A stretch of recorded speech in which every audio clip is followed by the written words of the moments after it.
Hey guys, welcome back. It's a new pack here. That means that we are obviously going to do top 5 decks to reach Master 1 with in this month, the month of November. And without further ado, let's hop right into number 5. This around my number 5 will be a Voiceless voice, and this is a list I've copied from the top 10 rating duels list, which I really liked. Some cool text that you can go for is the summon limit, which you can definitely play under because you can win the game by only going low and summon Skull Guardian. This is enough for you to win the game over a few turns. You can also play There Can Be Only One, which basically says to your Tenpai opponent that he can only play one Dragon Monster, and the Tenpai player can't really break this card if they don't have any board breakers. That's very nice. We are playing the Gamma package right here, so these floodgates are very effective, and we also have 2 pots that give us the ability to find these floodgates more effectively. If you have, you can play an Odd Eyes Pendulum Graph Dragon to have an additional spell negate, obviously also nice against Tenpai, negating Sangen Kaimen, for example.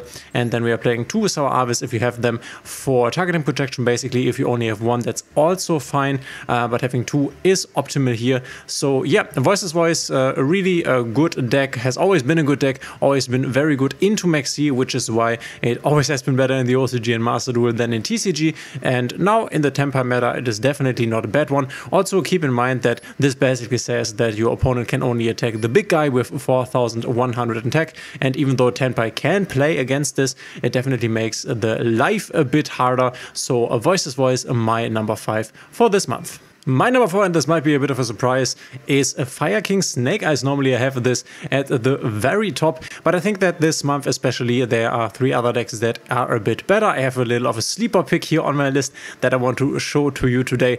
But yeah, Fire King Snake Eyes, obviously not a lot has changed. We have received Snake Eyes Diabellstar, that will definitely be a nice boost once we get the Fiendsmith engine.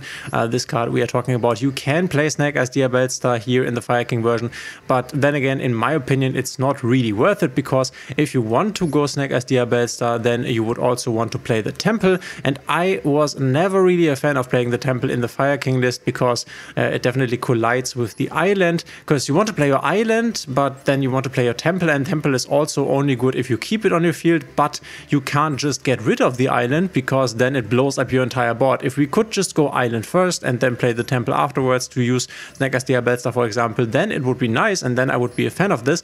Obviously, you can make the argument that if you already have access to your original Sympho spoils via your Diabellstar, then if you have the Temple in here, you can search something with the Poplar, which is an argument, I guess. But then again, you still have this problem that these 2 field spells don't work well with each other, which is why I don't like it, honestly. Once again, this deck has a lot of room for non-engine. This deck has good engine parts here. We have a lot of starters still. It can sometimes feel a bit inconsistent. I guess you could go ahead and put in something like 1-for-1 if you wanted to. Not 1-for-1 Where Off, though, I mean, because 1-for-1 is already in the deck. We could play something like Where Off, though, this card here, which basically says if we control a level 1 monster, we can add a level 1 monster from a deck to hand, which means we can add a Snake Eyes Poplar and then summon it. This is also a bit worse now that we only have 1 Poplar, so we kind of have to live with the downgrade in consistency. I've definitely bumped up the Fire King, Ulcanix, as well as Diabellstar to 3. The Fiendsmith engine will definitely solve this problem, and the Asamina engine in the future will more than solve it, but for now it's a bit on the inconsistent side. It still has this amazing going second kill combo, which is why I will place this, or I place this basically at number 4 for this month. Still an amazing deck, but a bit inconsistent from time to time. And here I want to present to you my sleeper pick for this month, the number 3, in my opinion, Ritual Beast, a very cool deck. We can play Shifter, we can play Protoss. This is not one of the lists that has topped the top 10 rating duels. There were a lot of Ritual Beast lists. If you do not have seen the video, me talking about the top 10 decks on the ladder for the last month, then go check that out. I have linked that in the top right corner. But yeah, Ritual Beast, one thing has to be said about this deck. You really need to understand this deck in order to play it good. So this is not your average Joe guy that plays the ladder once a day or once a week, comes and plays this perfectly and has this as the 3rd best deck, basically. This is the 3rd best deck in the meta if you are really able to play play this deck well. There are a lot of combo starters, there are a lot of combo lines that really differ from each other. You can play this Protoss together with Nemesis Flag package. You can also play a Thunder Dragon Colossus, which I do not have in here because I didn't want to craft it.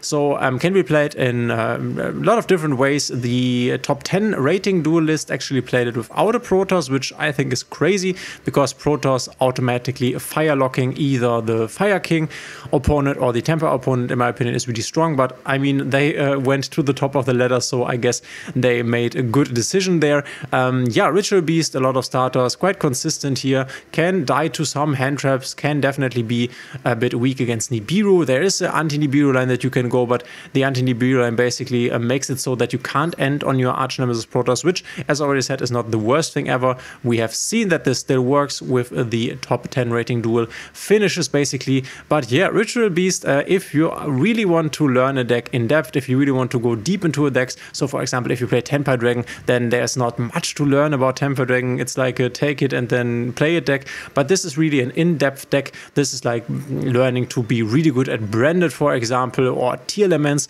where there are a lot of different lines, a lot of different plays. You really have to understand to do what, when, but very strong if you really know what you are doing, and you will also normally be able to set up some follow-up on your first turn, which is always strong for a deck. My pick for the number 3 here, Ritual Beast, will definitely be a relevant deck for a while, even though the Mulch armies are a problem for the deck, and also Dominus Impulse, so really strong new staple cards coming in the future, are a bit of a problem for this deck. But for now and for the next few months, this is definitely strong and I can only recommend it. Obviously, we can't make a top 5 list without having Duel on it.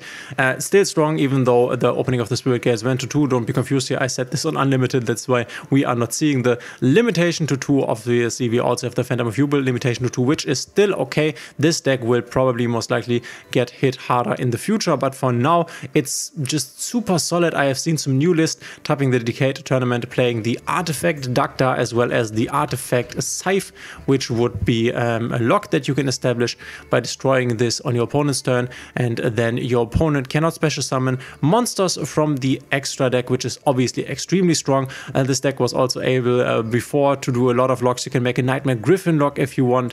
Before we made the Ibli lock, so this deck can play a really strong engine in itself, because the endboard of an Appaloosa together with an Unchained Sword of Rage in to get something destroyed with the trap, and then into an an SP Masquerina, SP Little Knight, and then also having the Phantom of Duel online, and your battle protection basically via the Nightmare Pain is just by itself an insanely strong board that you can make here.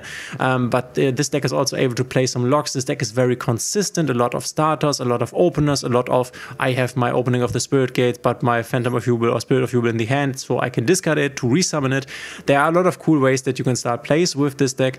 Going second, it's not the strongest, not as good as, for example, Fire King Snake Eyes is, but this deck is also a very good investment in the future. I will also make a tier list video for the best decks to invest in when it comes to the future of this game. This will be a video coming in a few days. But yeah, this is awesome. Investing in this definitely makes sense. I also think this is not as too expensive, because we only have Triple Nightmare Throne, 2 Phantom of Duel, and this basically is the entire Duel engine here. You also need the Unchained engine, but then you have the Unchained engine as well, and you can also get away with only having 1, so Lord of Yama. I can't really think of games where I ever needed more than 1, honestly. This is like being safe, because this is a very important part of the combo, obviously getting you to the entire Rage line here basically. But yeah, there's space for a lot of hand traps in here. It's just a really good all-around deck, having a strong engine, having a consistent engine, being able to play some unfair stuff, making an insane going first spot. Still, in my opinion, one of the best going first spots in the game, if we are not considering stuff like Pendulum, full combo, going through everything, obviously. But yeah, Duel is super solid, and definitely the second best deck that you can play right now. And obviously there's only one deck left to talk about, which is Tenpai, in my opinion the best deck. Super flexible, can kill everything, has actually a nice going first turn with the Seal's Pass and a lot of hand traps, which is why I'm choosing to play a hand trap heavy version, which I always thought was better, because if they let you go first, then the only board breaker I really have is Harpy's Feather Duster here, but you have a lot of hand traps, so you go first, just make a Seals, have this bounce, have follow up with the Seals, and then you have a lot of hand traps to stop your opponent, and even one card, even the follow-up from the Hieratic Seals can be enough to kill your opponent on the next turn. It's so easy to kill your opponent, and this generates follow-up. You have a lot of hand traps. You have an insane going second kill line that can basically play through everything. Right now we are actually at the point, in my opinion, that you could play or could start to play Dimension Shifter if you wanted, because we are seeing less and less Tenpai on the ladder. Obviously, if you see less and less Tenpai and not that much Ritual Beast players, or we could also say Kashtira maybe running around, if these decks are not what you are seeing basically, then you can also go ahead and play Shifter on here, because this deck can play under Shifter and it's very, very strong and interrupting card, obviously interrupting a lot of decks. Obviously, keep in mind that your kill lines definitely change under Shifter, so that's something that you might want to test out in the solo mode before taking it to the ladder, or maybe watch some more videos on how the Dimension Shifter lines work. You basically only have to understand that, for example, the Sanganpa Biden Dragon will not be able to revive something from the grave, and you will also not be able to revive something with the Tenpai Dragon Fadra. These are the main elements that you have to keep in mind that won't come back and will definitely cost you some more monsters that you could have summoned otherwise.